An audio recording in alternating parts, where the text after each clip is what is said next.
Now, good afternoon, good evening, everyone.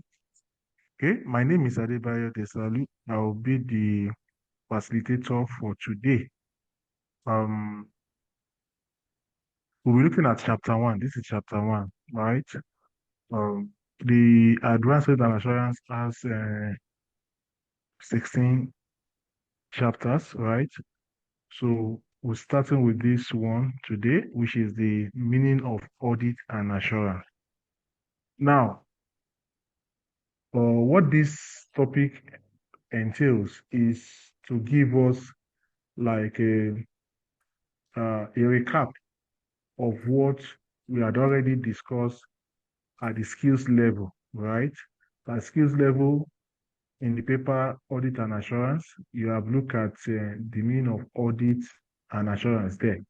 So it's a backdrop of what you had already known or learned at that level that we are trying to do like a recap on at this in this class today, and it's chapter one of the advanced audit and assurance.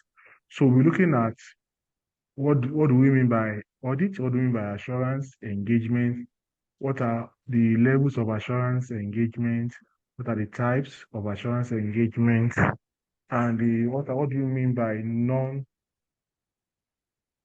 assurance engagement. These are the things we'll be looking at today.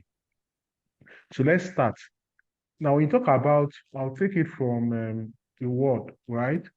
Now, the word audit is a word that is derived from a Latin word, and the Latin word is audire, and the meaning is to hear, that is to listen, to hear, right? Now, that has been that's the historical perspective to the word audit, and it has been in existence for quite a long time, right? Now, from the time audit has started to now, it has been a very long time, like I said, and it has metamorphosed, it has evolved over the years to what we do currently in this present time. Now, what you need to understand also is that the audit and assurance itself is regulated globally by a body known as the International Audit and Assurance Standard Board. International Audit and Assurance Standard Board, IASB. IASB is a is a is part of a bigger body known as the International Federation of Accountants, IFAC, right? So under IFAC or in IFAC, you have the IASB. The IASB main responsibility is to issue auditing standards, okay, and to regulate the audit and assurance services. Now, another body that is in IFAC is the International Accounting Standard Board that issue the IFRS and the IAS. Okay, so that just to tell you what we need to understand here is that the IFAC regulates both the accounting and the audit and assurance services globally, right? Now, the IASB has given us a definition, okay, of an assurance engagement. Now, an assurance engagement means an engagement in which one, in which a practitioner expresses a conclusion designed to enhance the degree of confidence of the intended users other than the responsible party about the outcome of the evaluation or measurement of a subject matter against criteria. Now, this is the definition that is given by the IASB, and it's very, very ambiguous. So I need to break it down so that we can understand it. Now, when we talk about assurance engagement, let's split the two words, assurance engagement. What do we mean by assurance and assurance? Now, assurance is the same thing as when you talk about giving confidence or giving some form of comfort to somebody. Okay, so if somebody tells you now or asks that, can you give me an assurance that this information you are giving me is this or that? That means the person wants you to know. The person wants to know whether you have some level of confidence on the information you are about to provide or about to give. Okay, That's what we mean by assurance. Now, an engagement part of it is a kind of an activity, okay? Is a coordinated activity that we mean by an engagement. Now, you bring the two together now, we now talk about an engagement in which a practitioner. So when you talk about an assurance engagement, somebody must spearhead it, somebody must carry it out, somebody must perform it. Whoever performs an assurance engagement is known as a practitioner. I repeat, whoever performs an assurance engagement is known as what? The practitioner. Okay. What you also need to know is that an assurance engagement, please mute your mic, please, Mr. Gabriel. Please let your mic be muted. Thank you. Thank you. Now, I said that whoever performs an assurance engagement is known as a practitioner. And what you need to also note is that an assurance engagement is a broader term. That is, in assurance engagement, you have what we call auditing. Okay, there are different type of engagements that encompass what we call an assurance engagement. And one of those engagements in an assurance engagement is known as what? Auditing. All right. So we'll still come to that. So I just need to say that. Now, when the practitioner, what does it do? So the practitioner has been engaged to express a conclusion. Okay. So what happens is that there is somebody, there are a set of people that is known as what? The responsible party.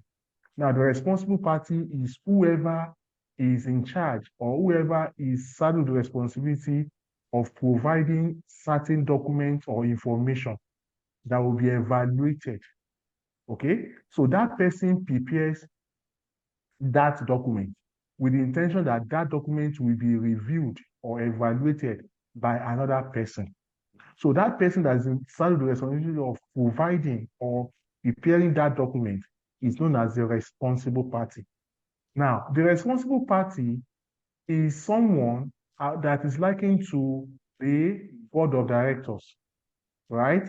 Because he has saddled with responsibility to manage an organization or to manage an entity on behalf of somebody. And when you are starting the responsibility of managing an entity on behalf of somebody, you are expected to provide a report. You must have a reporting structure to say that, okay, this is what I've been able to do on a monthly basis, on a daily basis, on a quarterly basis, on a half-yearly basis, on an annual basis. So because you are starting with that responsibility, you are expected to perform, to prepare a report, knowing fully well that that report will be evaluated to be sure that what you are doing currently is in the best interest of your principal. Okay, so the people that are going to make use of this report are the people that we call the intended users. Okay, these are the people that are going to make use of the report. But sometimes, or most times, these intended users do not have the expertise. Okay, so they are going to rely on someone else's expertise. That someone else's expertise is what we've known as what? The practitioner. So the practitioner will act in the interest of the intended users. Now, the intended users are broad and diverse, right? Now, the intended users range from the shareholders. Okay. Now, if you go back to your skills level, when you are skills level, there's a paper that you wrote known as what? Corporate Strategic Management and Ethics, right? That is CSME. Now, if you go back to that, you know that there's a topic there, or there's a set of people that we call the stakeholders in that particular paper. Now, stakeholders, we call them stakeholders in CSME, but in auditing, we call them intended users. Now, why do we call them intended users? Because they are the ones that are going to use that report that is prepared by the directors, okay, is intended for the use of these people. Okay, so this set of people ranges from shareholders, okay, government, okay, banks, creditors, suppliers, all of these people, the public, all of these people are what constitute the intended users. So they need somebody to boost their level of confidence on the report. or documents that have been prepared by the board of directors on behalf of the owners of the business.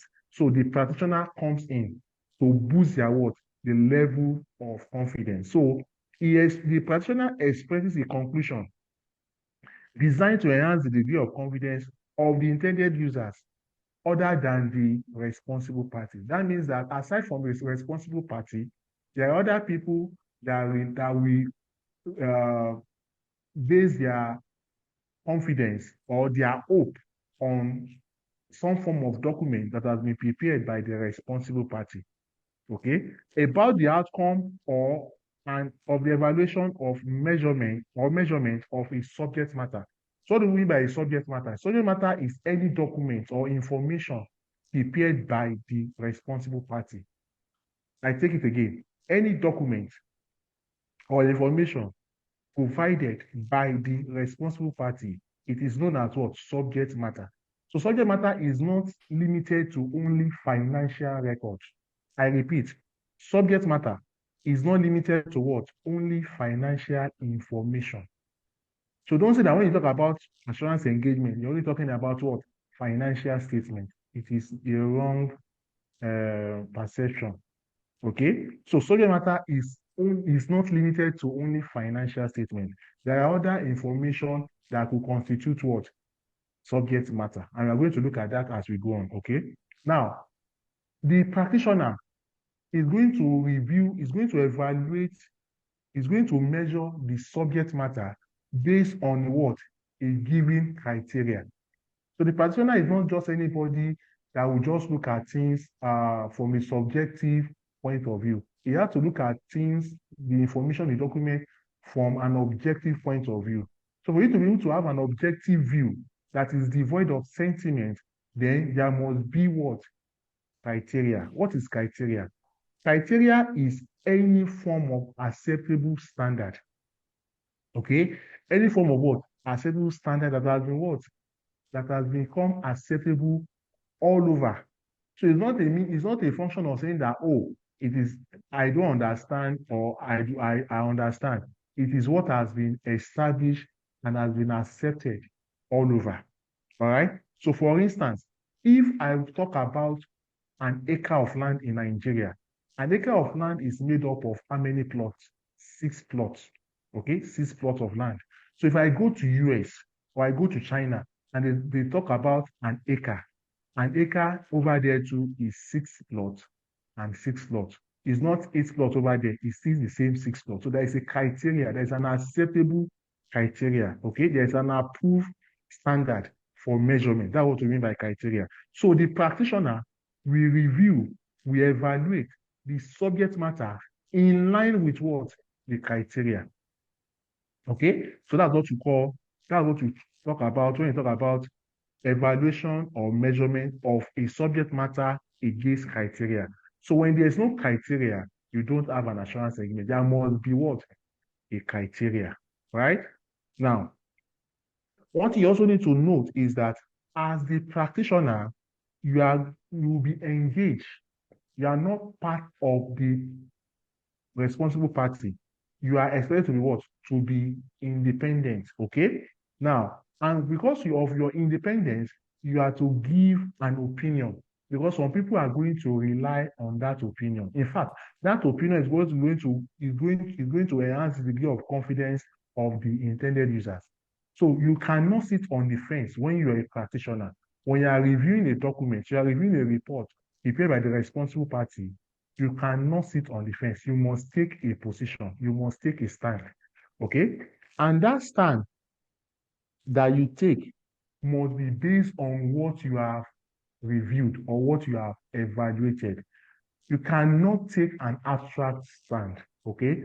That position you are taking should be based on the documentation or the records or the information you have obtained from the responsible party.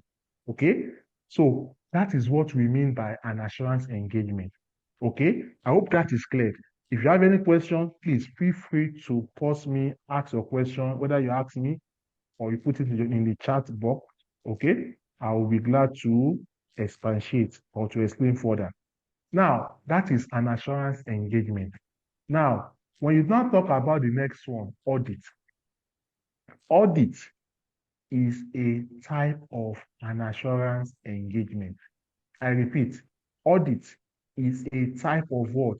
An assurance engagement. So when you talk about assurance engagement, one of the types of assurance engagement is audit. Remember in those days in secondary school, there's a topic that we learned which is called set theory. Set theory. When you say something is a subset of something, it means that it is part of that thing. So I can say that audit is a subset of assurance engagement. Audit is a subset of what? Assurance engagement. So that means it is a type of an assurance engagement. Okay. Now, what do we mean by audit? Now, in line with the same body that I talked about, all right, the International Audit and Assurance Standard Board, they have also given us a definition of audit. Okay. And audit that we are talking about, remember there are two types of audit. All right. We have external audit, we have internal audit. But the one that we are referring to in this particular class is the one that has to do with what? External auditing. All right, or external audit. So external audit is likened to what we call a statutory audit. So you talk about external audit, you are talking about what? A statutory audit. Okay. So how has the IASB defined audit? So audit is a form of an assurance, okay, provided by an auditor. Remember, in this instance now, you are talking about an auditor, not a practitioner. So in audit, you have an auditor. In assurance engagement, you have a practitioner, right? Now, the auditor will express an independent opinion, okay? The auditor will do what? Will express an independent opinion about the what? The financial statement of a business enterprise. He will express an opinion about the financial statement of a business enterprise.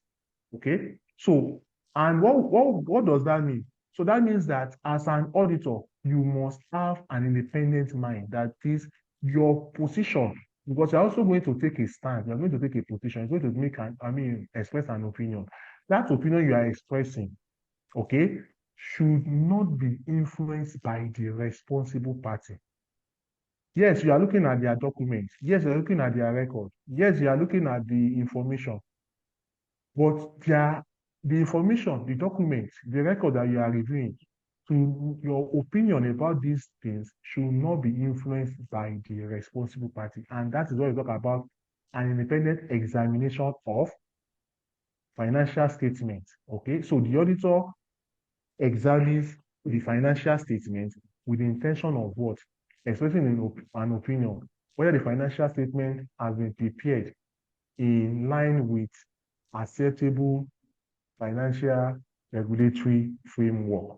Okay, so the auditor will review the financial statement in line with what? An acceptable financial regulatory framework based on the terms of appointment. Okay, so that means that an auditor also, the external auditor, is not part of the staff of the organization. He is also an appointed person. Okay, he's also appointed. So the appointed person who is an auditor, his role or responsibility is to review the financial statements of the entity, of the business enterprise.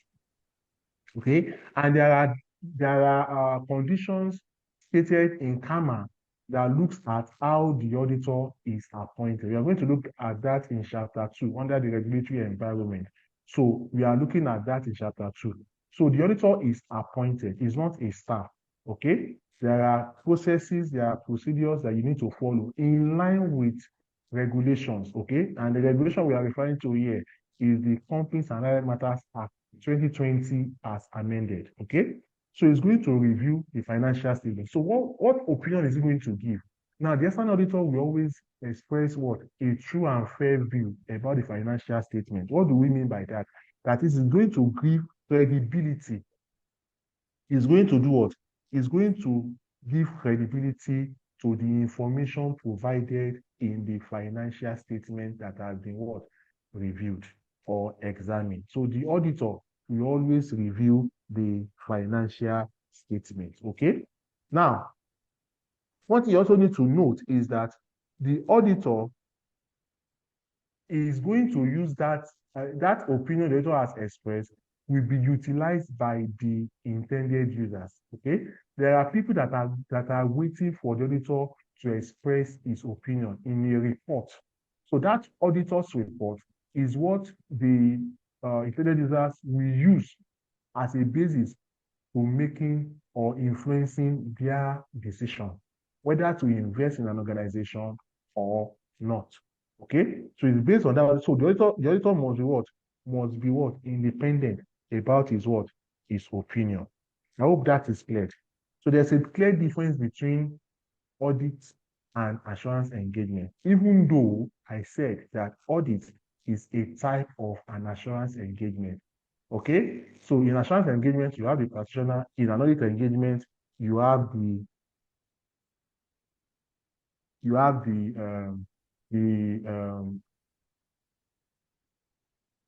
you have the auditor. Okay, assurance engagement, you have the practitioner. In the audit, you have the auditor. Okay, so that is clear.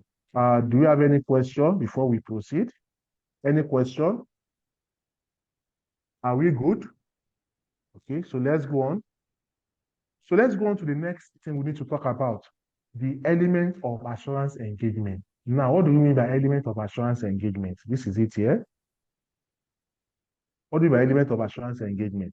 Now, we talk about element of assurance engagement. What we mean is that for an engagement to be classified as an assurance engagement, there must exist some factors. There must exist some characteristics. There must be some attributes. Okay? Excuse me. Those attributes are 5 in number. I repeat, those attributes or elements are 5 in number. Okay? And as a way to make it easy for us when we are reading, we have coined a mnemonics, okay, a short form or an abbreviation for this element. And this abbreviation is called CREST. CREST, CREST. What do we mean by CREST? Let's start with the first one. The first one there is C. C is what? Criteria. Okay, it is here. It's one I called suitable criteria. This is it here. Sorry. This is it here. Criteria. You see it? Now, what do we mean by criteria? Like I earlier explained, criteria is what? A means of measurement, right? Or an assessment that has been acceptable or an acceptable means of measurement or evaluation. That is criteria. Okay. The auditor makes use of what? IFRS, which is what? A criteria. So the auditor wants to check that financial statement has been prepared in line with the applicable financial regulatory framework. It's going to ensure that it is in line with what? International Financial Reporting Standard. Okay.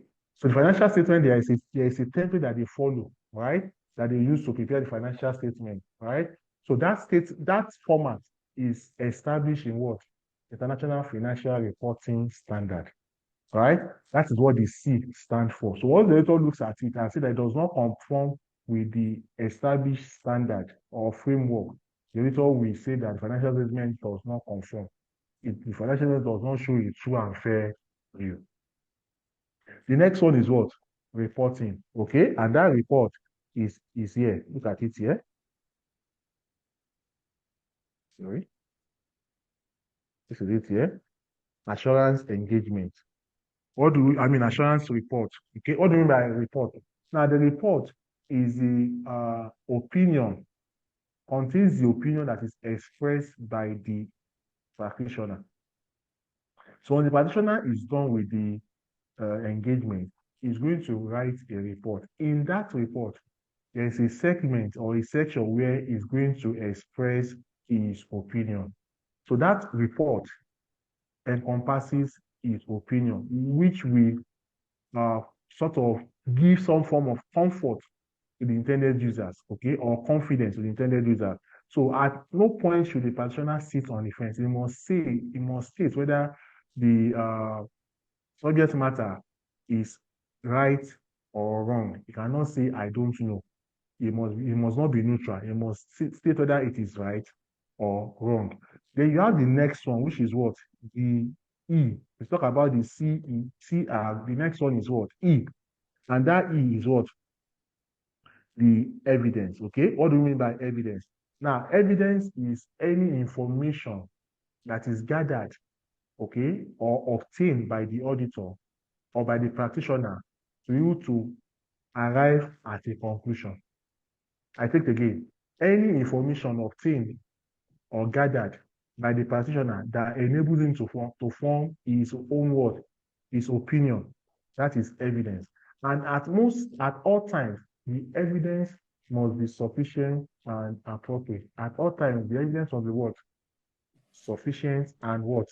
Appropriate. What do I mean by sufficiency and appropriateness? Now, for an evidence to be sufficient, what it means is that the evidence must be what? Must be enough. In terms of what? Quantity and amount, volume, it must be enough. If you don't have enough evidence, then you cannot say that the evidence is what? Is sufficient. So the evidence must be enough. For instance, you are thirsty, you want to drink water. When they give you 2 bottles of water, that should be enough. If it's not enough, you request for more until you are what? Until it is enough. That is what we mean by sufficiency. Now, appropriateness has to do with what? Quality. What is the quality of the information? That is, how credible is the information? Okay. Now, for information to be credible, 2 things must be present. The information must be relevant and the information must be reliable. I'll take it again. For an information to be quality, 2 things must be present. It must be relevant and it must be reliable. Relevance here means the information must be related. You cannot gather unrelated information. You must gather information that is what? That is related. And by reliability, what I mean is that that information must be able to what? Provide some form of what? Credibility. Okay? It must not be changing. It must be what? It must be constant. That information must be what? Must be constant. Okay? That's what we mean by the evidence. Okay? Then the next one, which is the S, is what?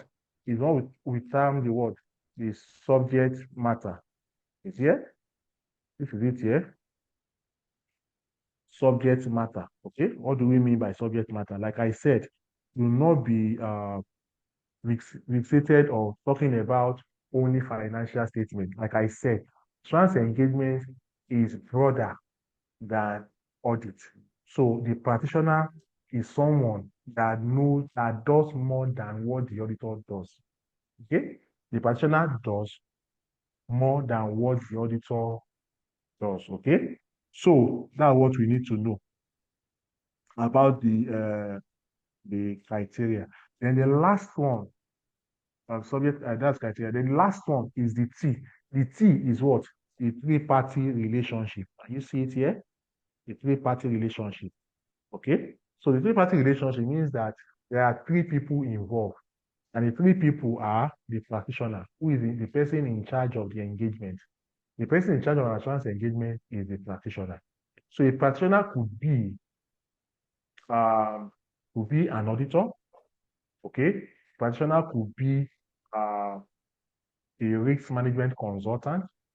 The practitioner has been employed to evaluate the exposure of the organization to risk management consultant. A practitioner could be an information technology consultant, IT consultant, okay, that wants to check whether the IT infrastructure is exposed to hacks or is vulnerable to hacks, okay? So you have that, okay? So what you need to note is when we talk about a practitioner, is anybody that has other competence outside the, that spans beyond auditing. Anybody that has competence that spans beyond auditing, okay, is a practitioner. So that's what we need to know. So I've talked about the element of an assurance engagement. You started with the criteria. We started with the criteria. We went to look at reporting. We also went to talk about evidence. we talk about subject matter, and the last one is what the play party relationship. So that is the acronym first. So in an assurance engagement, where these 5 elements are not present, if 4 are present, it is not an assurance engagement. If 3 are present, it is not an assurance engagement. The 5 must be present. Okay? Any absence of one of them does not mean that there is an assurance engagement. That means assurance engagement is not. So you must ensure that all the 5 elements are there when you talk about assurance engagement. Okay? Now, what you also need to note is that do you have any question, please, before I proceed? Are there questions? Are there comments? You're all Sir, good? I have a Yes, question. please go ahead. Okay, I just want to be sure. Is it that after the auditor has actually assessed this like a particular document, will Mhm. he still like give it to a practitioner, or his information is all that the company needs? I don't know if you understand what I'm saying. Like, Please okay, recap what I'm or saying rephrase. is, Mm. sir, okay, what I'm saying Okay? is after you said audit is different from assurance engagement. So Yes. like after an auditor, you said audit is being carried out by an auditor, while an Mm-hmm. assurance engagement is carried out by a practitioner. Mm-hmm. So after an auditor have finished like assessing this particular information or document in a company, really have to like see when like send that same document to like to a practitioner for him to No, assess, or okay, no, there's no no, no. need. What I said is this. Remember, I also said that that is Elena, right? What I said was this. Remember, I said that audit is a type of assurance engagement. That means that when you talk about assurance engagement, audit is a type. So an auditor is also a practitioner. An auditor is a practitioner, right? So what I mean is that once the auditor has reviewed the work or has evaluated or has examined the financial statement, what he has done is what the practitioner would have done. So it's the same thing as a practitioner. So don't miss it. All auditors are practitioners, but not all practitioners are auditors. I hope that is clear, Delina. Yes, sir. Thank you, sir. Okay. Any other question? Any other question? Okay. So we are good, right? So let's continue. So levels of assurance. Yes, Emmanuel, I can see your hand. Any question, please? Yes, okay, thank you very much, sir. I just Yes, sir. wanted to ask, Mm. who would perform, is it that the practitioner conducts the assurance function, on what the auditor had already done, No. or meaning that is there a sequence No. which comes first? Okay. Okay. Okay. What is it? Your question is similar to what Elena asked. The practitioner is one that performs an assurance function on what has been done by the responsible party. Have I answered your question? No. Could you just then help me refresh responsible party again, if you don't mind? Sorry. Responsible party is the whoever provides information to the practitioner. The responsible party is the person that prepares the information that will be evaluated or assessed by the practitioner. So the responsible party would have done his own work first, would have prepared the financial statement first, for instance, and now give it to the practitioner to review whether it is in line or not.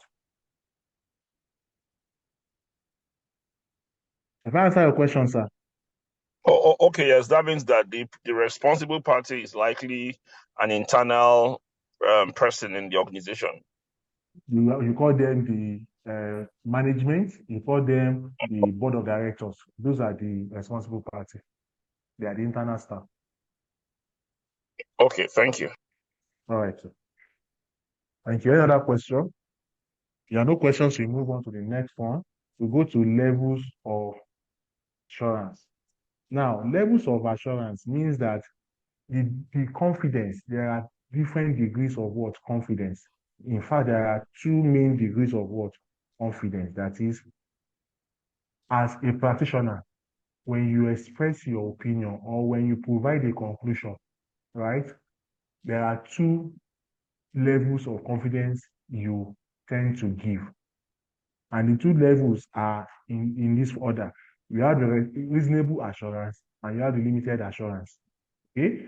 There are two levels of assurance, right? You have the reasonable assurance and you have the limited assurance. What do you mean by reasonable assurance? Now, reasonable assurance is when the level of assurance that's provided by the practitioner, okay, is in a what? A positive form. Is in a what? It is in a what? A positive form. Okay? So what does that imply? What that implies is that for somebody to to provide some level of assurance, what that means is that that person must have been what? Convinced beyond any reasonable doubt. For the person to say that yes, what you have provided to me is okay, I can go to any length to defend it. I am very certain about what you have given to me. That means that the person is what? Is positive. That means that the practitioner has been provided with all information needed. Nothing has been hidden. Nothing has been restricted from the practitioner. When you have that kind of a situation, for instance, the practitioner said that I want A, B, C, D, and the responsible party provided A, B, C, D. That is an example of when you talk about a reasonable assurance. That is, the practitioner has a high level of assurance on what the responsible party has what provided. So the degree of confidence that is going to give to the intended users will be what? Will be positive, because the report itself is what? Is in a positive form. Okay? I hope that is clear. Now, in the case of a limited assurance, as the name implies, the practitioner is not giving all the information it requires. Rather, what the practitioner was giving, the practitioner was giving some form of related information, but not the main information itself. Let me rephrase. Now, for instance, the practitioner said that I wanted oranges, apple. Okay, oranges, apple. Now, the practitioner now said, the responsible now said that, okay, we don't have oranges, so we don't have apple, but we have, in the case of oranges, I'll give you tangerine, okay? And in the case of apple, I'll give you berries. All of them are what? They are round fruits or rounded fruits. So what that means is that rather than for them to give me exactly what I wanted, they did not give me. They substituted with something that is related to what I wanted. So in that instance, what you have is what? A limited assurance, because that means that it is only limited to the information. The confidence is limited to the information that is what? Provided. Okay? So they are giving related information, but not the real information. So in that instance, the practitioner will give what? We express what? A negative form or a negative report. So when you see the word negative in audit, please, it is not negative that you know in English that they are referring to. Negative in audit means the information provided or the opinion or the conclusion expressed by the practitioner is limited to the information provided. So when you say this, when I make mention of that kind, when I make that kind of a statement, what it means is that, for instance, I went to audit, I went to carry out an assurance engagement in an organization, and I said that, and I was informed that there has been fraud in that organization. So when there is a fraud in an organization, who do you call to come and detect a fraud? You call on what? The forensic accountant, right? Forensic accountant is the person that will be charged with responsibility to what? To unravel the fraud and provide recommendations that will forestall the reoccurrence of such in the nearest future. Now, I go to the organization and all the information related that will be pointed to fraud have been what? Have been removed. They remove all the evidences that I would have used to substantiate my investigation as a forensic accountant. Okay, so when that information is taken away without the knowledge of the practitioner, and the practitioner is now done with his engagement, and he said that he did not see any fraud, and he now says that based on the information available, I did not see any trace of fraud. And the responsible party are now saying that no, fraud happened here now. How come you did not see it? So when you have that kind of situation, the practitioner will not say that based on the information provided, I did not see any fraud, because the information that should have been pointed to the fraud has been what? Has been hidden. So the practitioner will say that based on the information provided, there is no fraud. That is, based on what he can see, right? There is no fraud. So in that instance, you say that the report is what? Is in a negative form, because the practitioner is not giving all the information. Rather, the information is given as the what? Substituted with what? With related information. Okay? So I hope you know the difference between the two now. Please. I hope you know the difference between the two. So that's different. Those are the two types of the two levels of assurance engagement that we have. Two levels of assurance engagement that we have, okay? To be able to boost the degree of confidence, all right? So let's continue. If you have any question, please feel free to ask your question before we proceed. Feel free to ask your question before we proceed, please. If there are no questions, we go on to the next one, right? We have looked at the meaning of audit. We have looked at the meaning of assurance engagement. We have also looked at the element of assurance engagement. We have also looked at the levels of assurance engagement, right? So we are going on now to talk about other aspects of the assurance engagement. We are looking at what? Audit-related services. Audit-related services. Now, audit-related services is different from assurance engagement, right? In assurance engagement, you have those elements, those 5 elements. Okay, you have those 5 elements: the quest, criteria, report, evidence, subject matter, and 3-party relationship, right? Now, when these elements are not present, when you don't have these elements, right, you can talk about audit-related services. Where these elements are not present, you can talk about what? Audit-related services. So audit-related services are engagement undertaken by accountant or firm of accountants to perform such assignments. Okay? So what we mean here is that when you talk about audit-related services, right? You talk about these types of engagement that do not necessarily demand or expect the level of confidence that you have in an assurance engagement. In an assurance engagement, the level of assurance or the level of confidence that you have is very high, right? But in the case of audit related, it's not up to that level. In fact, as a matter of fact, in some type of audit related services, you have a negative form of report, or you have what we call a limited type of what? Assurance. Okay? Or limited, or you have what we call a low confidence, a low level of what? Confidence. Right? So we are going to look at this one after the other. So a type of audit-related service is when you talk about a review engagement. Okay? A review engagement. What do you mean by a review engagement? Now, we talk about a review. A review engagement, right, is a type of engagement where the accountant's opinion usually expressed in form of what? A negative assurance. Okay? So what do I mean? So let me give an instance. So you went to carry out an audit, okay? Or you went to carry out an audit, and in the course of the audit, you discover that the information you are giving they are limited. You ask for A, they gave you B. You ask for C, they gave you D.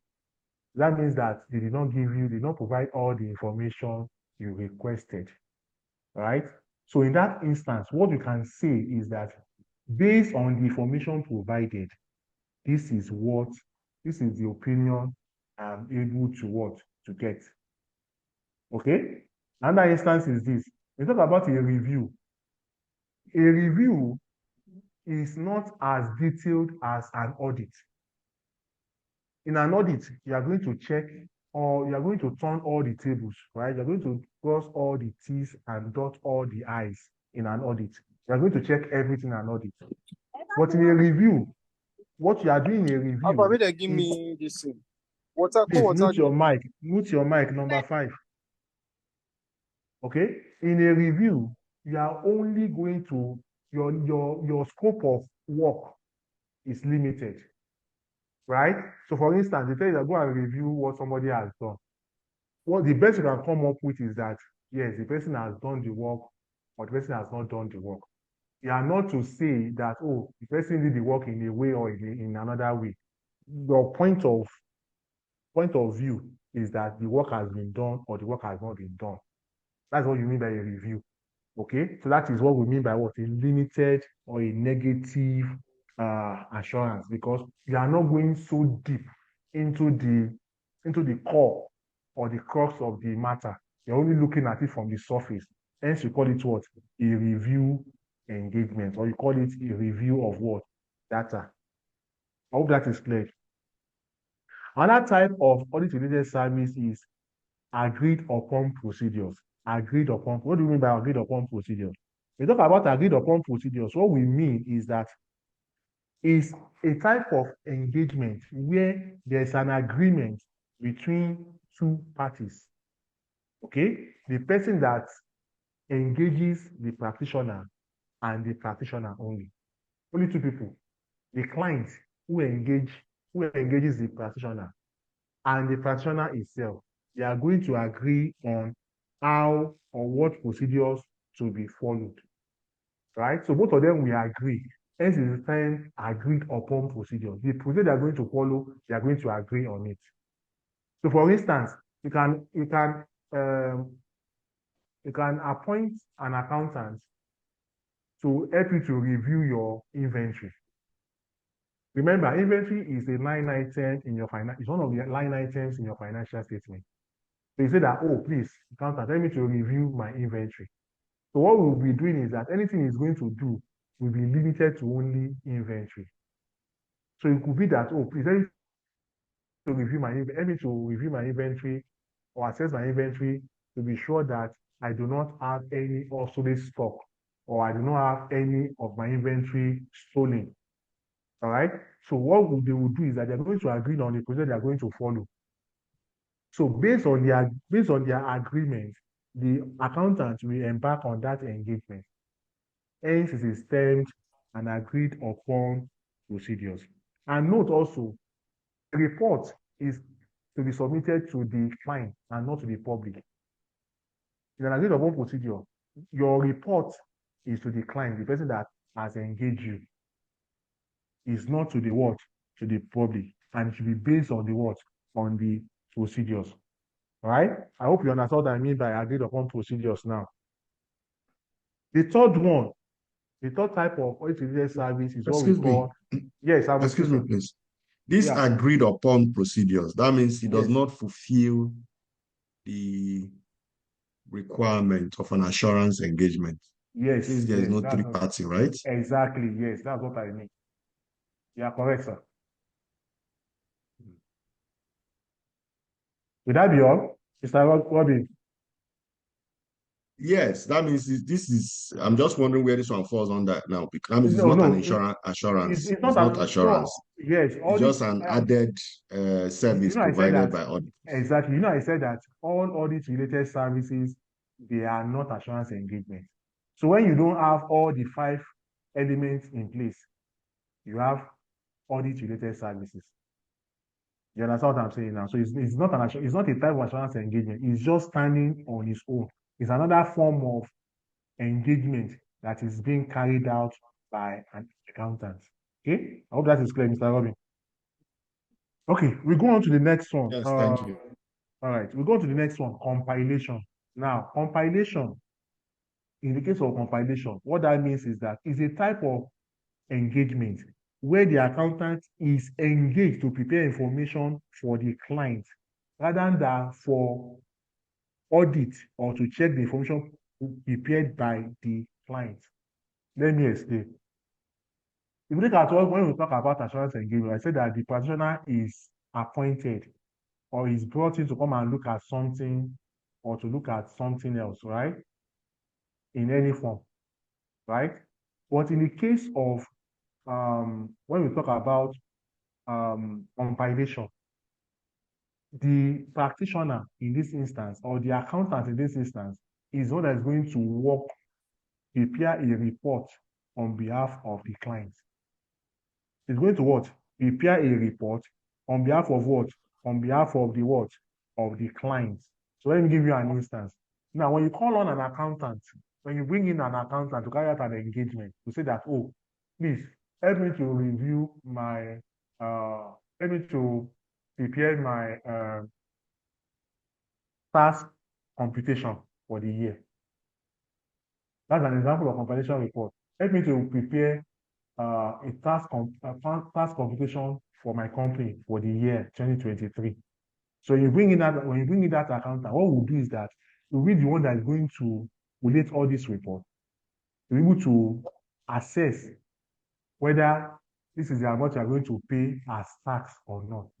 So when you do that, when you engage in such kind of such type of an engagement, it is known as what? A compilation report or a compilation engagement. Okay, so it is also a form of what? Audit-related services. It is not an assurance because you are not giving, in this instance, you're not even giving an opinion at all.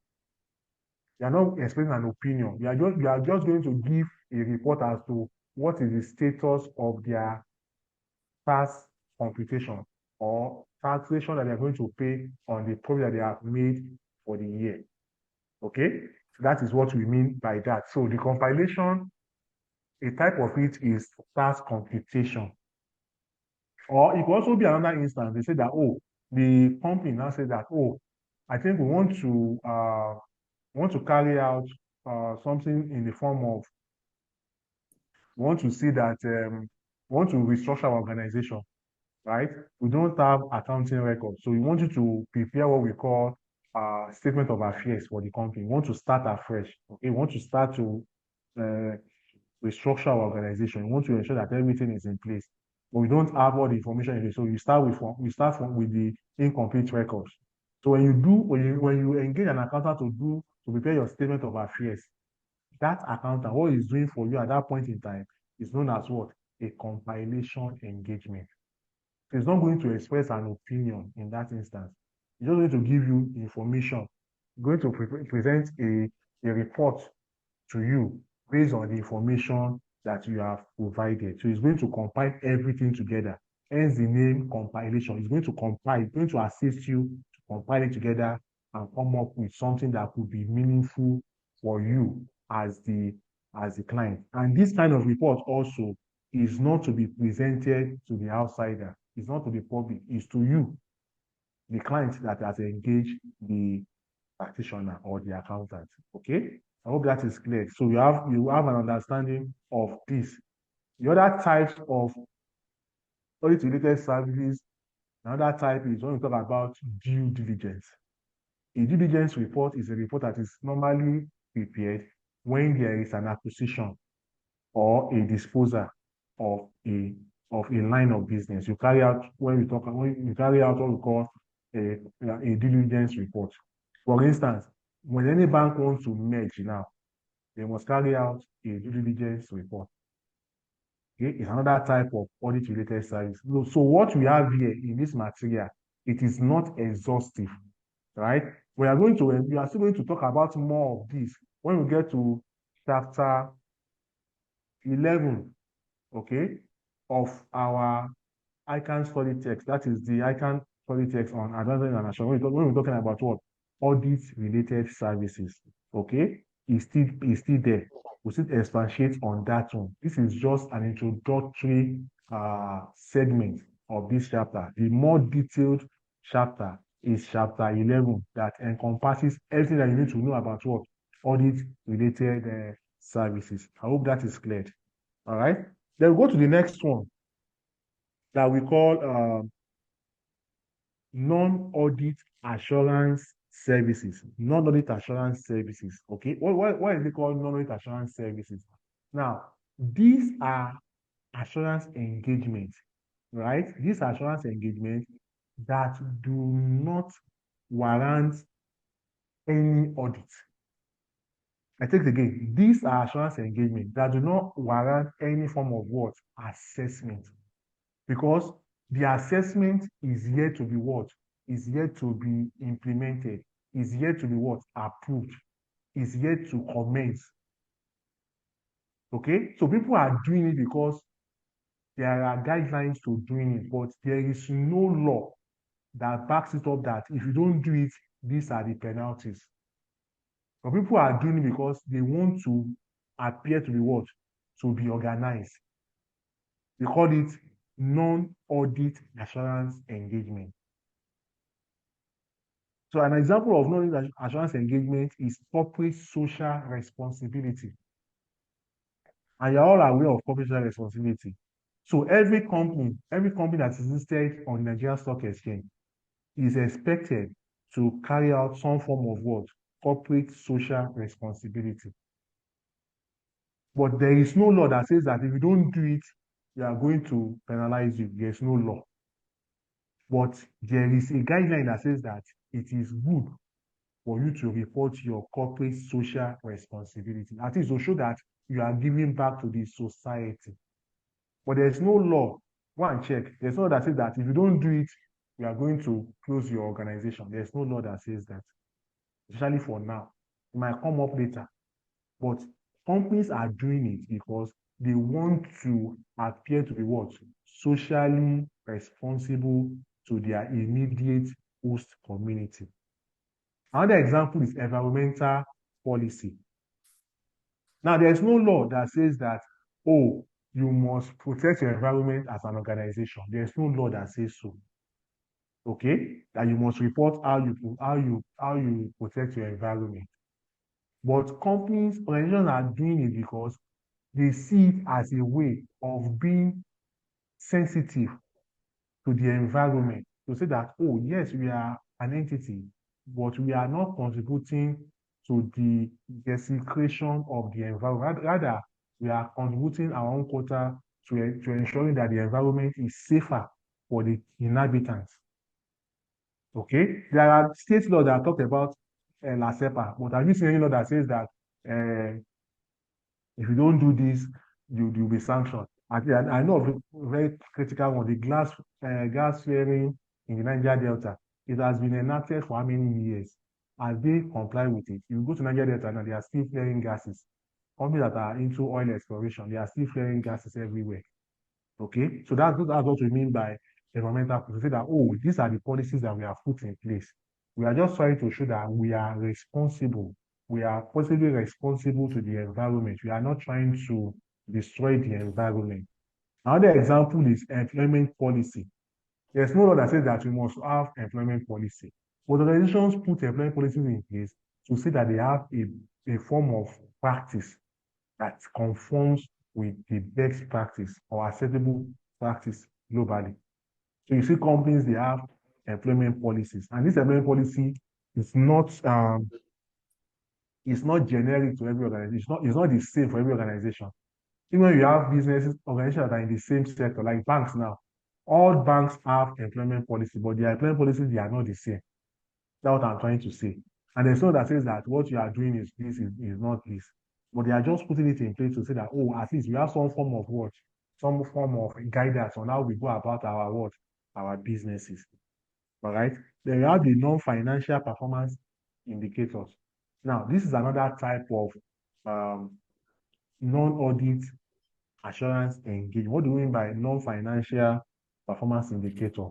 Now, the financial performance indicators, you know them. These ones are what we normally do not pay attention to. Okay, for instance, workforce, attrition rate. Some organizations, they don't pay attention to attrition rate. What do I mean by attrition rate? Somebody joins today, like tomorrow, the person has left the organization. Why did the person leave the organization? Maybe because of what? The company policy. Okay, so some of these things. Another example is customer satisfaction. Now, you are an organization that's into production of certain goods and services. But if you don't pay attention to this customer satisfaction, it goes a long way to say that you are not preparing your way or preparing yourself, position yourself as a leader in the space or in the market segment where your business is established. And is that every organization, they always have customer service department, okay, that's responsible. So excuse me. Sorry for that. So like I said, so they are called non-financial performance indicator because they don't do with what figures. They only make do with what other information that are not financial. But if we don't pay attention to those non-financial information, it could affect our financial information. For instance, we don't pay attention to the level of attrition in your organization, so that the way people move in and move out of the organization, it could affect the growth of the organization. Because that means that every point in time, you'll be training new staff every time. And that could impact on your profitability or the bottom line of the organization. Or you don't pay attention to customer complaints. These are not financial, but they complain. So if you say one complaint, you ignore. Two complaints, you ignore. A day will come, that one complaint, that one customer will complain, and it's going to have a tremendous effect on other customers. And before you know it, there will be no sales, and it will affect the profitability of the organization. So we call them the non-financial performance indicators. So these are what you need to know about this chapter 1. Does anybody have any question before we look at a question that relates to what we have looked at today? Any question? Any comment? Any clarification? Any observation? Are we there? Can we proceed to the next question? If there are no questions, I have questions for you. Yes. Any question? No. Okay. Me, I have a question for you all. So we need to look at it, right? I'm going to share it now. Just hold on. All right, let me share it. Just hold on.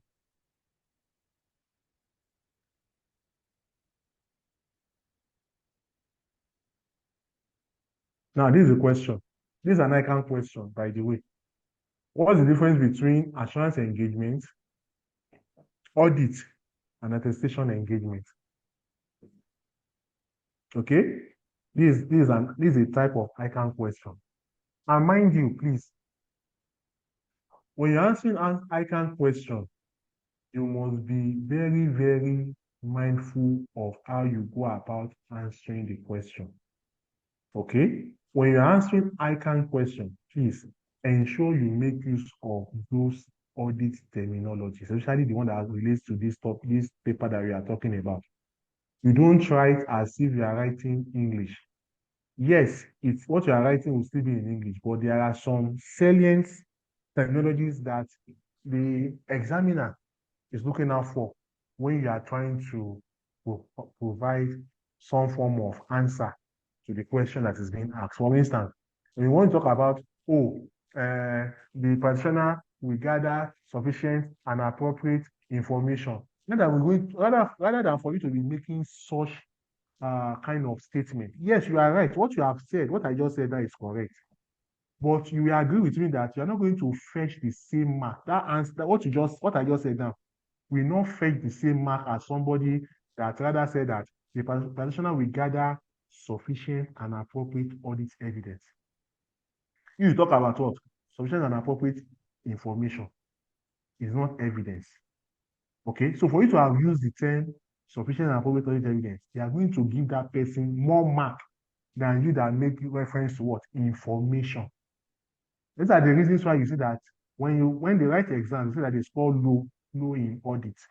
Because audit is qualitative, it's not quantitative. It's not 1+1. 1+1 will always be 2. 1+1 can never be 3. So we are writing paper like CR, corporate reporting. We are writing paper like SFN at some instance, right?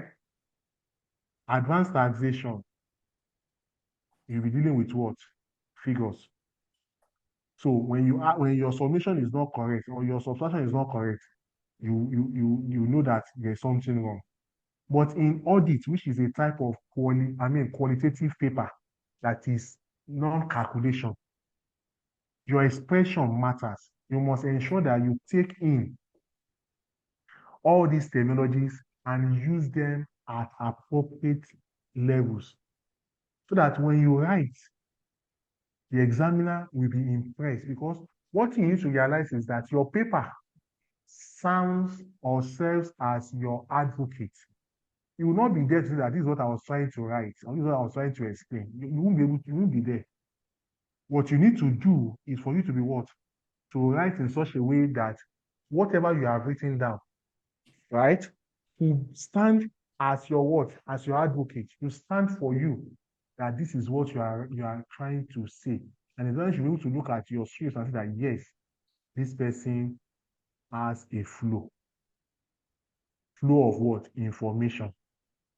Okay? So it's very, very key. As this class goes on, I'll be sharing some more exam tips for us on how to go about writing and coming out successfully in flying colors, especially in advanced audit and assurance. Okay? So you cannot afford to miss any of these classes, right? Because I know most of us here, or some of us here, we have read the ICANN study text back to back. In fact, some of us even work in audit firms that we say that no, there's no need for me to there's no need for me to attend classes. Let me just read the paper and pass. But when you have tried it like once or twice and you see that the thing did not work out, you now say, okay, let me try other approaches, which is fine. And that's the essence of this class. The essence of this class is to guide us on how to approach ICANN questions or answer questions in examination. All of the things I've observed is that confidence, level of confidence is always boosted when you have the right information with you. When you go for an examination, you look at the question, you understand the question, the level of confidence is boosted compared to somebody that goes to the examination hall and does not even know how to approach the question. So let's look at this question before we time wraps off. So look at the question. It is an ICANN question. What is the difference between assurance engagement, audit, and attestation engagement? Now, you can see that you might not be able to write this in this form in an examination. But what you need to know is that there should be some guide or some key points that should be mentioned in your presentation. It's not for you to go and cram this thing and pour it in your memory, no. But just to serve as a guide, you're going to look at more and more questions as we go on, right? Let's look at the way it is done. So the term assurance engagement, audit, and attestation engagement are related but distinct concepts within the field of accounting and auditing. Okay, so yeah, these are the differences. So for in an exam, you're going to define them one after the other. When you define them, you give the attribute of each of them, that is the characteristics of each of them, and preferably you even cite examples of them so that they know that you know what you are saying. So in an assurance engagement, you define. In your own case, you can say that according to IASB, an assurance engagement is an engagement in which persona assesses and expresses an opinion on a subject matter that is the responsibility of another party. You can put that there. All right. So the aim is to enhance the confidence of intended users in the subject matter. So if I say according to IASB, and you don't want to use it and IASB, you can say according to or in line with, or my definition is like this. Okay? But ensure that there are some keywords that are in your definition. Like I said, look at the term here. Look at this term. Look at this term. I'm coming. practitioner, you can see it. Confidence of the intended users, you can see it. Subject matter, I hope you can see all of this. So your terminology, the usage of your terminology goes a long way in helping you to succeed in papers like advancement and assurance. It's not for you to just write in English. If those terminologies are not inserted in the right places in your answer, I'm sorry, you score low mark. So for you to have full mark, ensure you use those terminologies. And the way you can use those terminologies is by getting used to them now that we are building the foundation for those terminologies. Okay? So you can see that definition. You now go to the the characteristics. It provides an independent assessment. Okay, what does that mean? That is, the practitioner should not be influenced by the responsible party.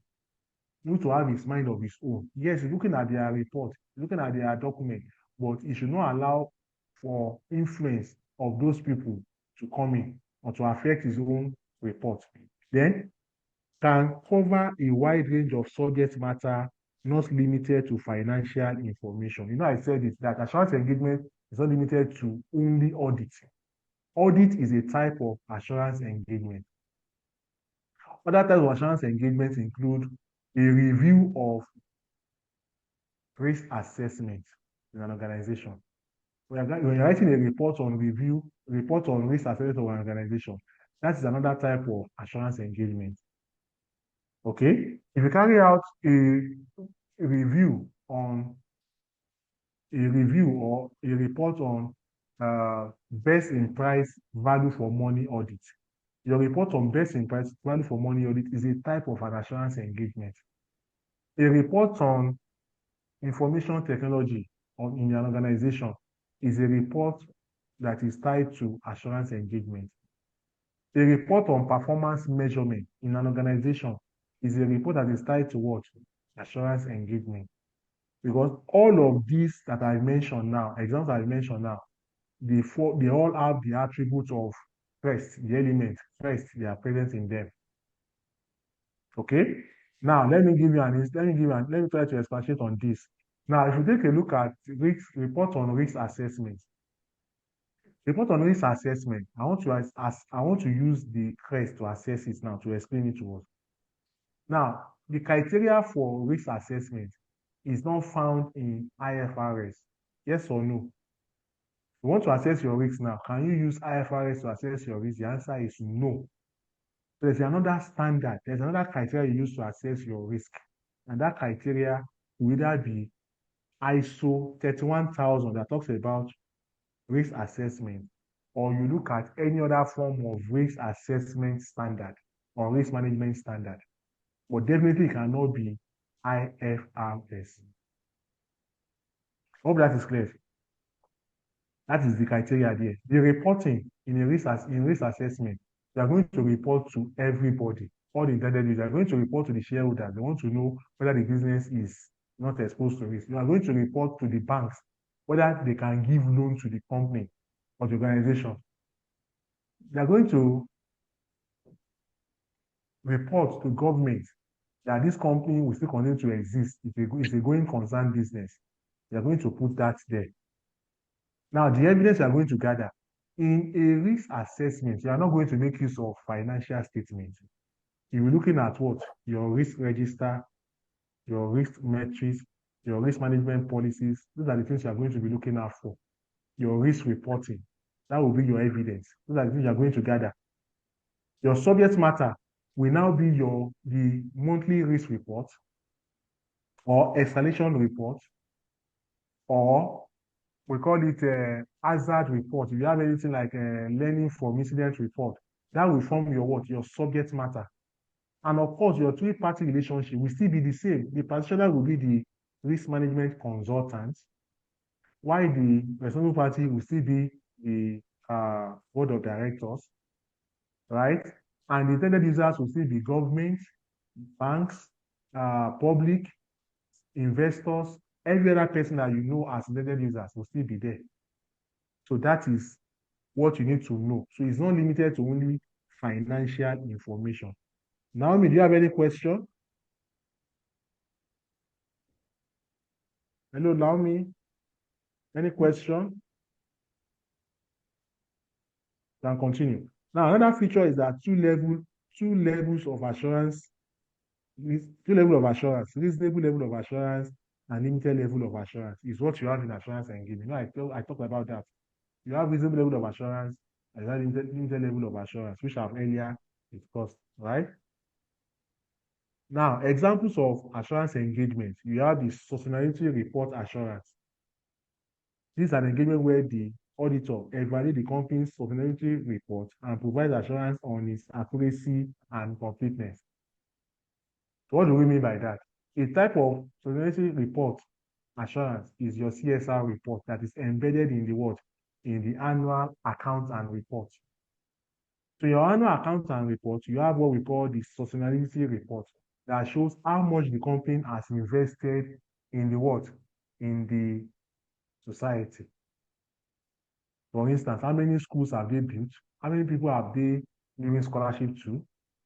Okay. How many pipe-borne water borehole have they dug for communities, for the host communities?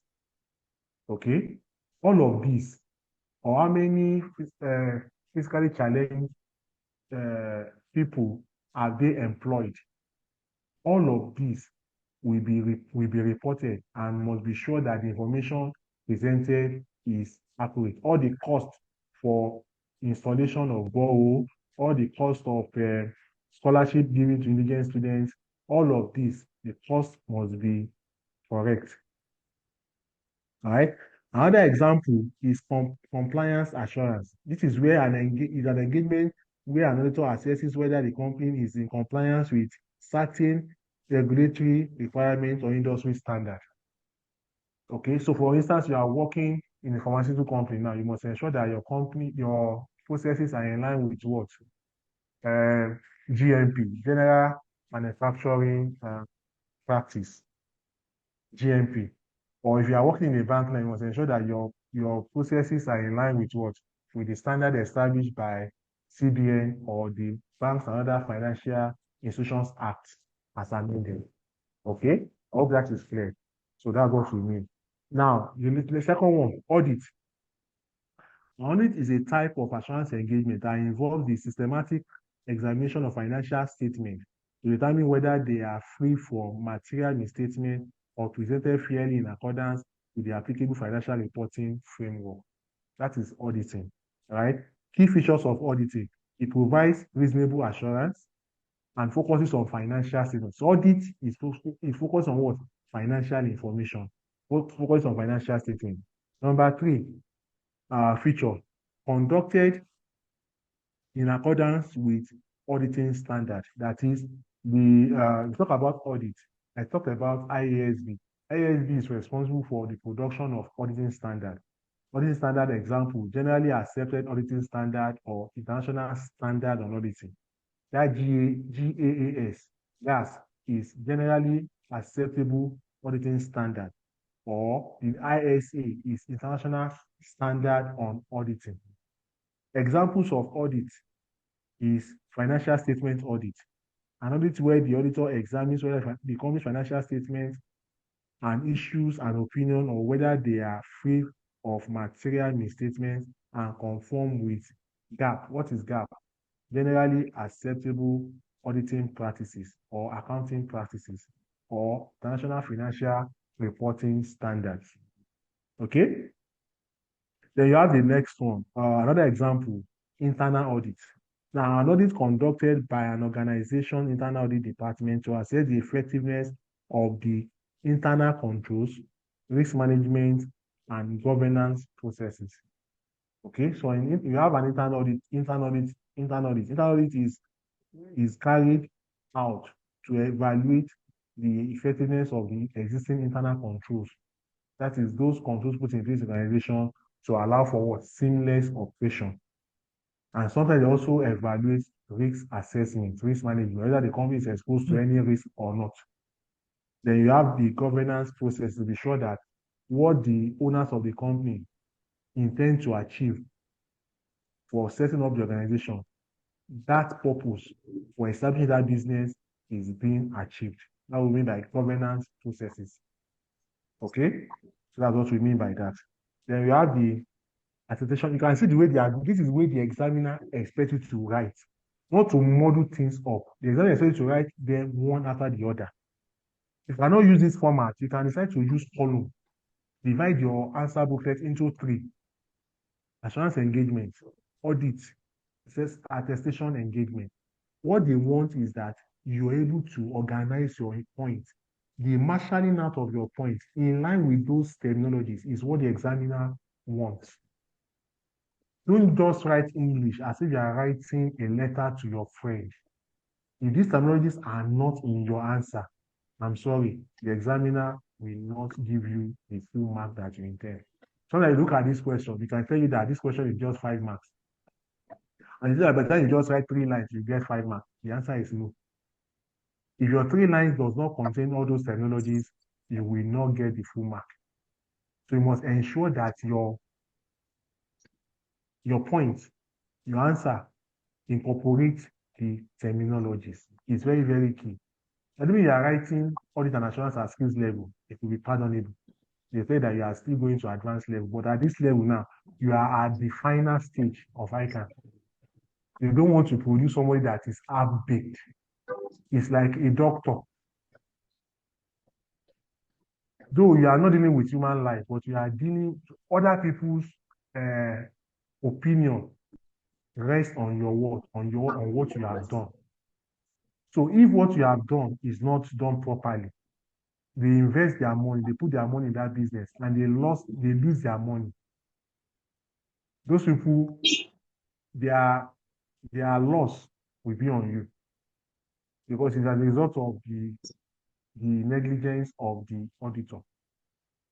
That is where you play. So you may not be dealing with human life personally, but indirectly, whatever you are doing impacts human life. Okay? So you need to present in such a way. That's why they will not be pardonable. They will not pardon you when you don't use the appropriate terminologies at this level. And that is why we are here. You can see that I'm emphasizing on those terminologies. Now, attestation engagement.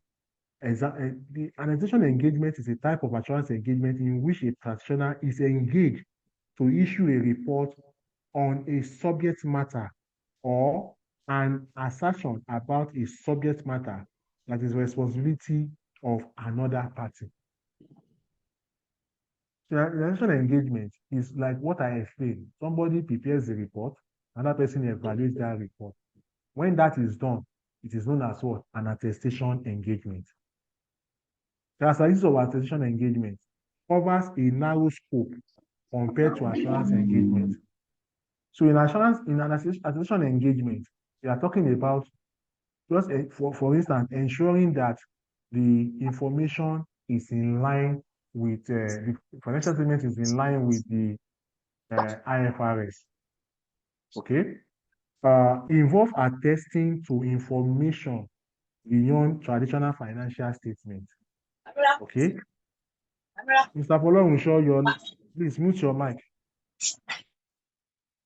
Okay, the next one is conducted according to attestation standard. So we have attestation standard. We have the ISAE, the SSAE, all of those, okay?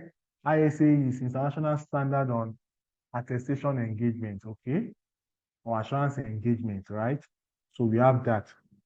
So examples of attestation engagement is SOC 1 report, okay? Sarbanes-Oxley Act Compliance 1 report, that's what that means. These are for companies that are owned by or listed on the stock exchange of the US, of the United States. Okay, an engagement where an auditor examines and reports on the internal controls over financial reporting of a service organization. Okay, so we have the Sarbanes-Oxley Compliance 1 report. That's what we mean by SOC 1 report. In your CSME at skills level, you talk about Sarbanes-Oxley Act, right? Then you have the prospective financial information. It's another type of attestation engagement. It's an engagement where an auditor attests to the reasonableness of assumptions and the evaluation of prospective financial information, such as forecast or projection. Now, in attestation engagement, an example is what we call the prospective financial information. So when you talk about prospective financial information, what does it mean? It means that, yes, you don't have the information, you cannot predict how the future will be or what the future will bring for your business. But you are allowed to make projection. You are allowed to make forecast. The forecast that you make is based on estimates. Now, what we are saying here is that those estimates that you use must be what? Must be realistic. So that at the end of the day, your projection will not be too abstract. Okay? So that your projection will not be what? Over ambitious. Okay? So once you are done with that, you are able to define the three. You're not going to give a summary of differences. Scope. Under scope, assurance engagement. Broad scope includes any type of engagement where the practitioner provides an independent opinion. That is what we talk about, right? In audit, narrow scope specifically focuses on the financial statement of an entity. Attestation engagement, narrower scope compared to assurance, involves reporting on subject matter or assertion made by another party. Okay, purpose for assurance engagement to provide confidence to intended users on various subject matter. Audit to provide reasonable assurance on the fairness and accuracy of financial statements. Under attestation engagement, for purpose of that is to provide an opinion on assertion or subject matter beyond financial statement. Okay, you have another standard. The standard are going to make you. What that means is that that's the criteria for assurance engagement. You make use of general assurance standard ISAE 3000. For audit, you make use of auditing standard, the generally acceptable auditing standard or international standard on auditing.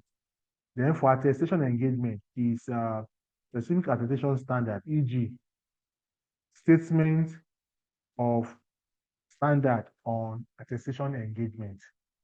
All right. So these are how the examiner expects us to answer the question. Do we have any question as to this? Are we good? Any question, please? Thank you. It's not a question. The way the summary has been done, okay, yes, sir, to differentiate between the assurance engagement and please, this 3-page note, this 3-page response, yes, we really appreciate if we can get it. No, I'll send it to you. Okay, thank you. I'll send it to you. I'll send it to you at the end of the class. The truth is that for the audits, you can read and read, just yes, like you alluded to. You can read, and when the questions come, you find out that when you are looking at how it's tackled, right, you almost feel like what you said is a misfit. So just like you treated this question now, if we treat any topic, if it's possible to give us something, an assignment, for instance, for us to do our own research. I know that somebody can say, go and do it yourself, but if it's coming from you, that is the lecturer, and you're saying this particular thing we have taught, now this is the question, research it and come back. It helps us a lot so that we can just quickly relate what we have learned with that particular question. So we can do the research, so it becomes easier.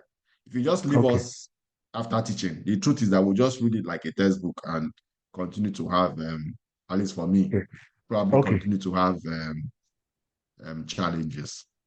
Right. So we can have maybe questions after every topic from you. Then we can now tackle it as a researcher, something like that. No problem. Thank you so much for Mr. Robbie for your contribution. Now, the truth is that I want to read that you are speaking the minds of every other person here. I want to read that you are speaking their mind.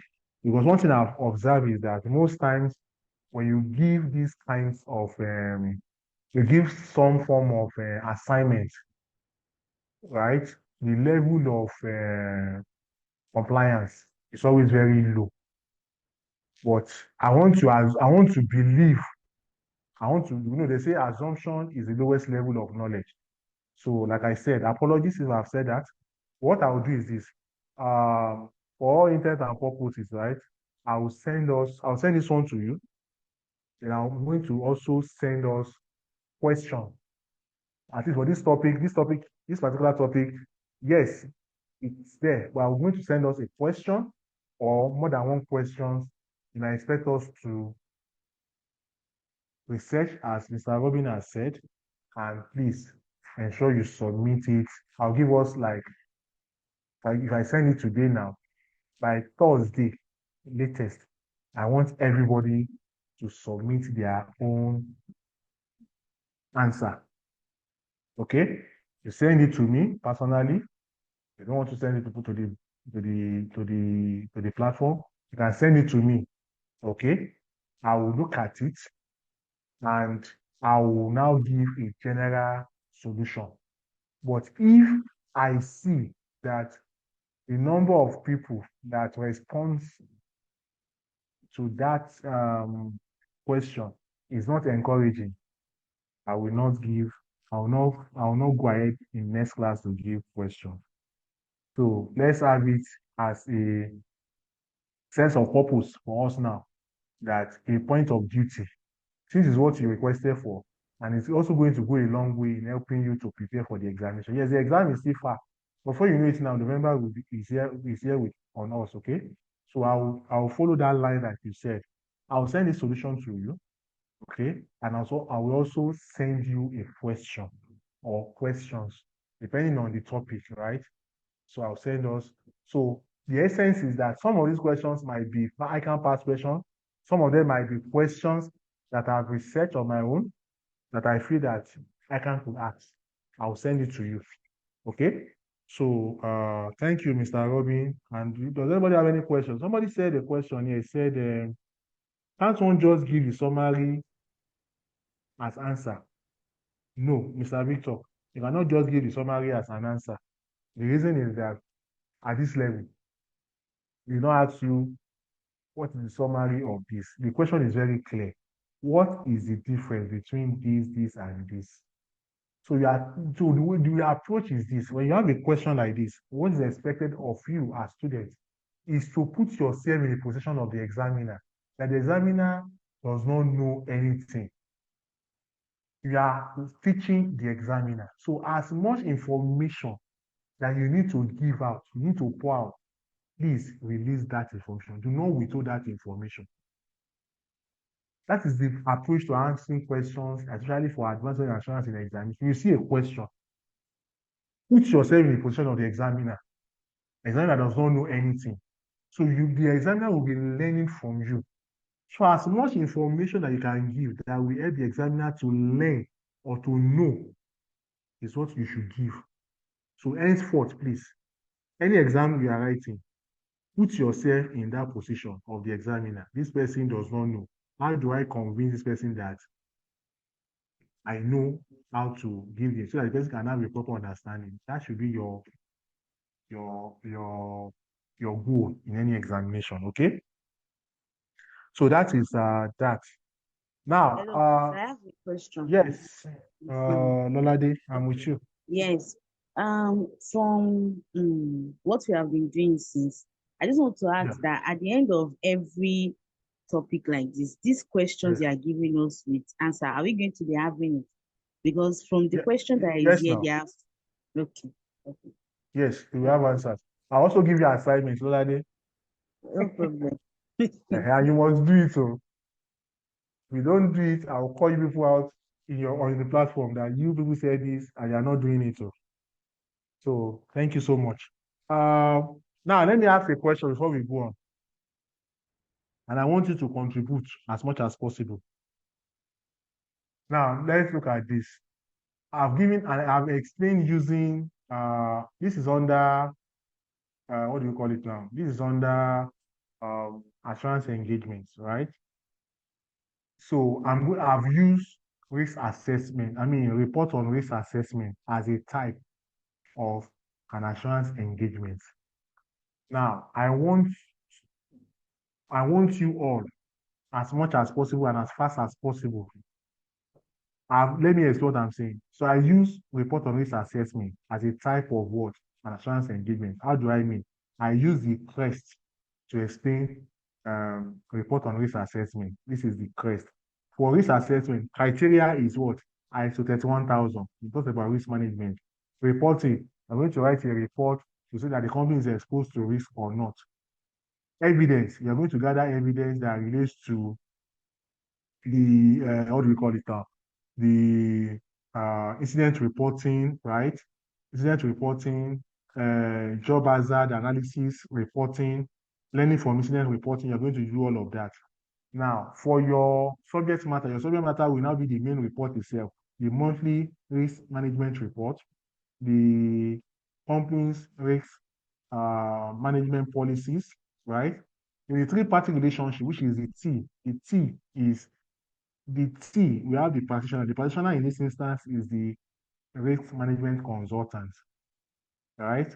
Then the responsible party is still the board of directors and management. The intended users is still the shareholders, government, banks, investors, and the likes. That's an example of what I'm going to do now. So another type of assurance engagement is report on, I'm thinking about it, report on system integrity. Report on system integrity. Now, system integrity I'm talking about here is relating to what? IT. So don't think about any other system. Think of IT. So who can tell me the crest, how the crest will play out in this type of example? How do you apply crest to this example? System reporting, how do you apply it to this example? Anybody? Nobody? Time is fast spent, oh, please. Any attempt? You say systems what? Report on system integrity using the crest.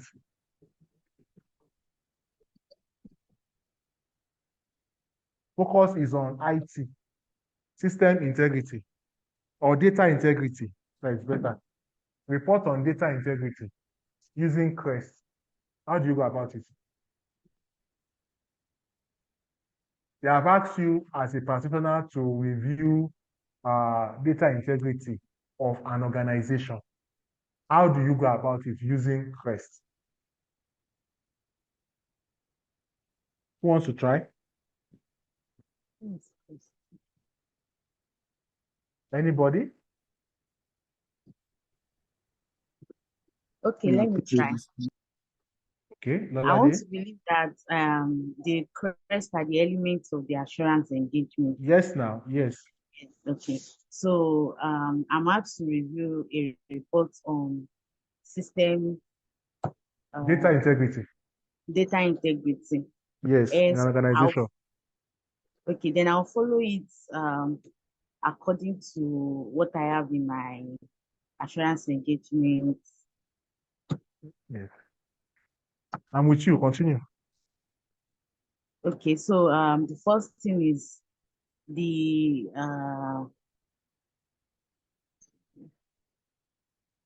I'll first of all know, okay, that's the three-party relationship. Those of us that are Yes. involved, those people that are Yes. involved in the data that I'm trying to review or to the system report. That's the Yes. practitioner, which is me that I'm auditing the So who is the responsible practitioner? party. Who is the practitioner now? The practitioner is me that want to audit them. What profession must you carry, must you profess before you can audit data? What should be your line of discipline? Audit IT only. consultant. IT consultant, thank you. That's the practitioner. So continue. Okay, the Thank you. practitioner is the IT consultant. Why Yes. the responsible party is the data. Directors, board of directors and management, they don't change. Okay. The responsible party will still remain the same. Anything you are doing in assurance engagement, you still have the same set of people, board of directors and management. That one is constant. Okay. You understand? Then They are the ones that will provide the information that you are going to review or assess. yes. Yes. So, okay. Intended users. So Who are intended users? the intended users are the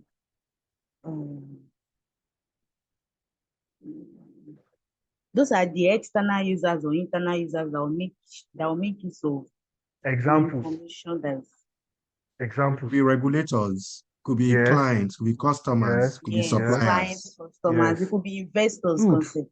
Exactly. Could be Yes. So now, investors, yes. Yeah. good. So you have talked about the three party. Continue. So the second one is the subject matter. That Yes. is the document that they are giving to me. That's the IT. Yes. They are Yes. giving me documents Right. that they want me to audit on. So So what are the documents?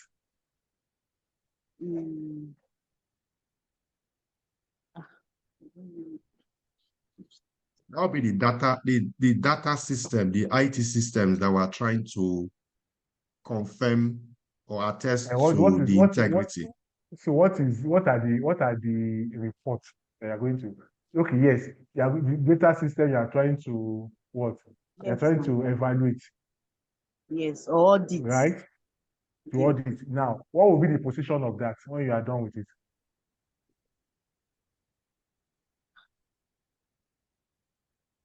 You're talking about reporting now, right?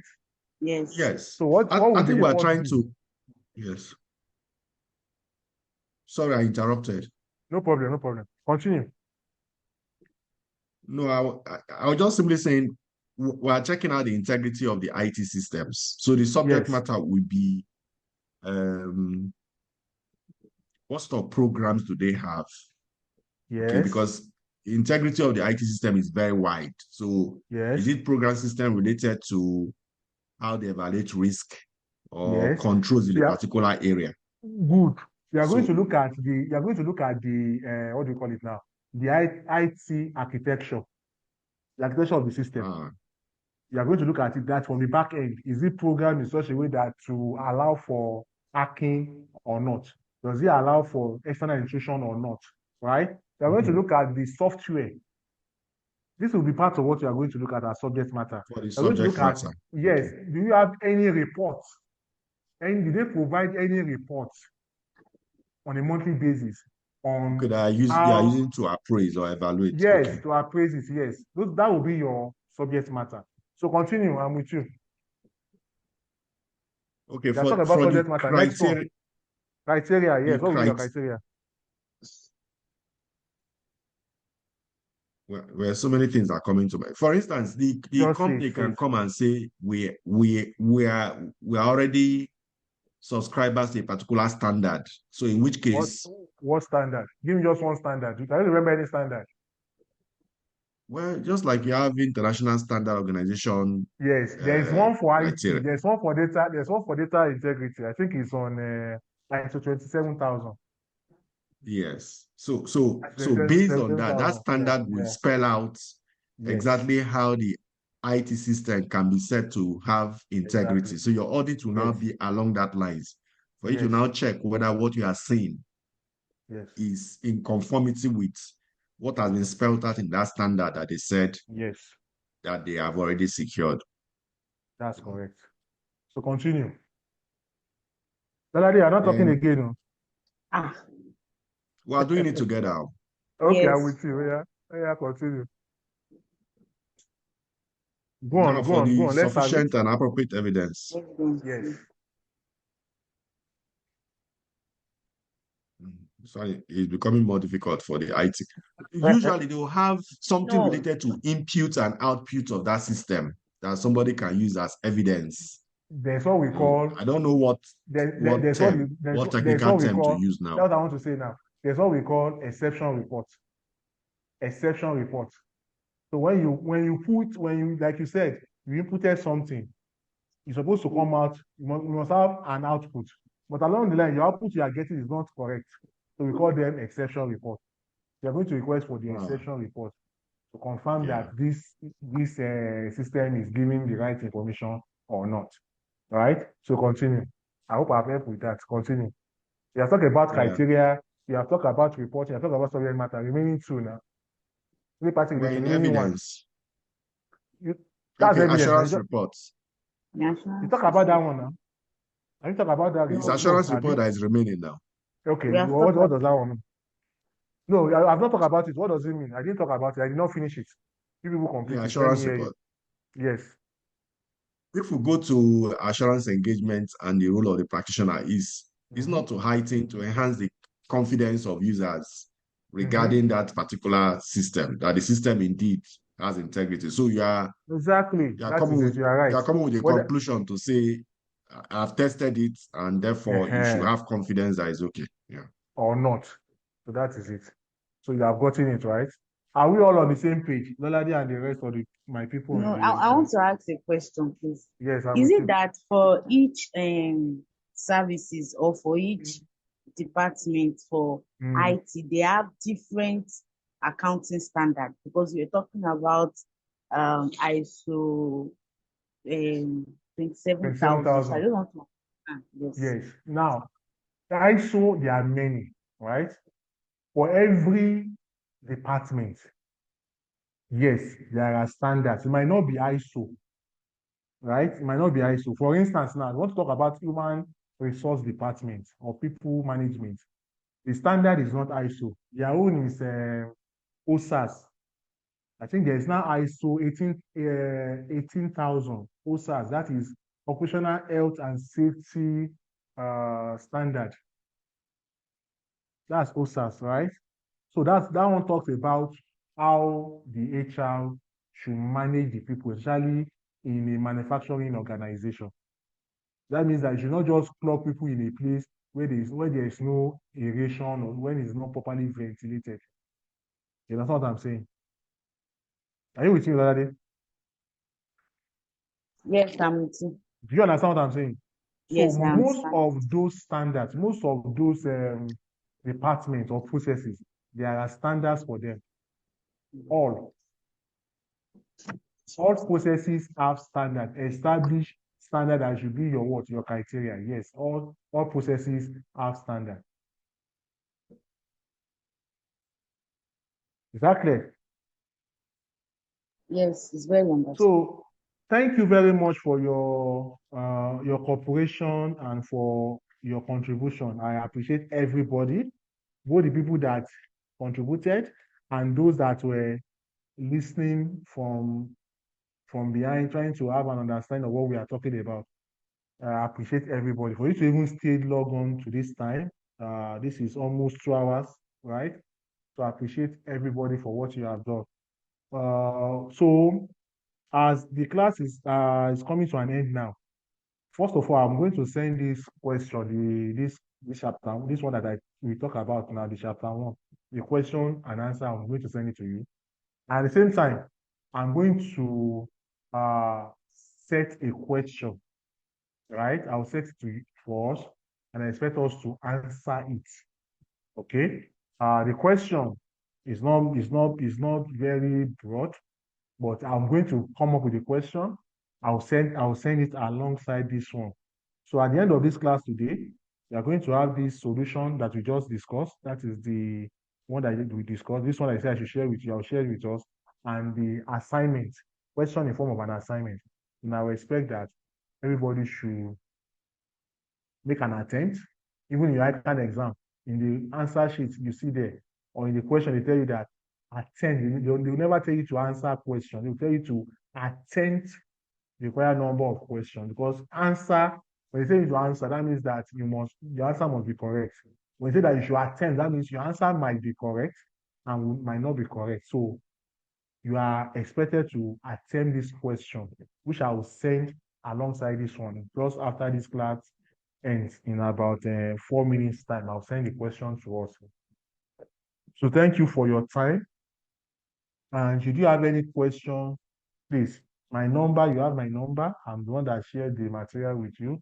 Anytime you are reading any aspect of the document, I'm available to attend to all your questions. Just chat me up on WhatsApp, okay? And if it's something that is very pressing, you can call me. Just say that from so and so platform, I'll be able to. Okay. Sandra, do you have a question for us?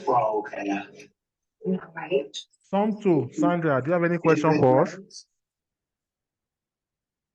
Oh, you mute your mic? You want to ask the question? Is it from Chicago? No. Do we sing on? No, to hold that. You can't blame me for that. Okay. So that is all for my end.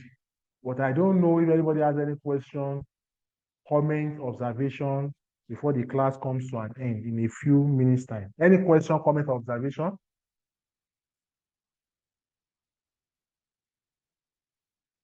Any question, comment, or observation?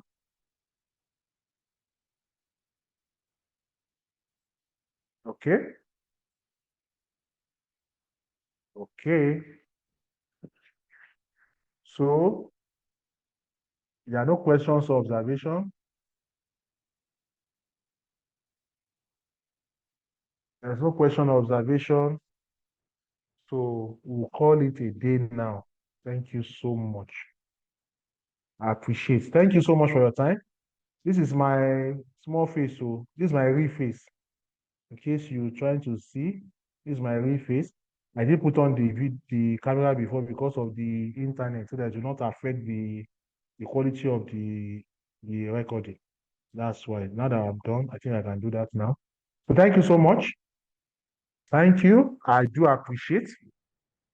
So see us again next time. All your questions, comments, anything, please you can put it on the platform. I will attend to all of them. Thank you so much. Have a lovely evening. Good night. Good night, everyone. Good night. Thank you. Good night, sir. All right. Thank you, sir. All right. Good night.